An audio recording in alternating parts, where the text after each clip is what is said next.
அன்பு நண்பர்களே வணக்கம். ரொம்ப நாளைக்கு பிறகு ஒரு அதிகாரப்பூர்வமான செய்தி வந்திருக்குங்க.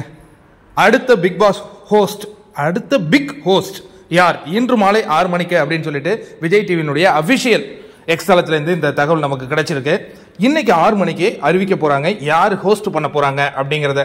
இப்போ நம்ம விஜய் சேதுபதி அப்படின்னு நம்ம சொல்லிட்டு இருக்கோம். பட் இதுலேயும் ஒரு ட்விஸ்ட் இருக்குமா அப்படின்னு பல பேர் பல விதமாக பேசிகிட்டு இருக்கிற அந்த நேரத்தில், ஏன்னா நயன்தாரா இதில் ஒரு காம்படிஷனாக வந்திருக்காங்க அப்படின்லாம் சொல்கிறாங்க. எனவே நமக்கு தெரியல. விஜய் சேதுபதி தான் 99% அதை தான் அறிவிப்பாங்க நான் நினைக்கிறேன். நீங்கள் என்ன நினைக்கிறீங்க அப்படிங்கிறத கமெண்ட்டில் சொல்லுங்கள். இப்போ முதல் நிகழ்வை நடத்தியிருக்காங்கங்க பிக் பாஸ். அப்பா எப்படா நமக்குன்னு ஒரு ப்ரோமோ வருமானம் பிக் பாஸ் ரசிகர்லாம் காத்துக்கிட்டு இருக்கும்போது அதற்கான ஒரு விமோச்சனம் இப்போ கிடைச்சிருக்குன்னே நம்ம கண்டிப்பாக சொல்லலாம். அடுத்த பிக் ஹோஸ்ட் யார்? இன்று மாலை 6 மணிக்கு அறிவிக்க போகிறோம், நீங்களே கெஸ் பண்ணுங்க அப்படிங்கிற மாதிரி நம்மகிட்டே கொடுத்துருக்காங்க. கண்டிப்பாக நம்ம ஒவ்வொரு ஹோஸ்டையும் கெஸ் பண்ண போகிறோம். அதற்கு அடுத்ததாக முக்கியமான விஷயம் என்னன்னா, அறிவித்த உடனே அதற்கான ப்ரோமோவையும் அவங்க ரிலீஸ் பண்ணுவதற்கான முயற்சி எடுப்பாங்க. எனக்கு தெரிஞ்சு விநாயகர் சதுர்த்தி அன்று முதல் ப்ரோமோ வரும் அப்படிங்கிறது தான் நம்மளுடைய எதிர்பார்ப்பாக இருக்குது. நீங்கள் யாராக இருக்கும் ஹோஸ்ட்? என் கூட ஷேர் பண்ணுங்கள். இந்த வீடியோ உங்களுக்கு பிடிச்ச லைக் பண்ணுங்கள், ஷேர் பண்ணுங்கள். தொடங்கி விட்டது பிக் பாஸ் கொண்டாட்டம். இனி குட் ஆர் குட் ஹெல்த்துடன் இணைந்திருங்கள். சந்திப்போம். நன்றி நண்பர்களே.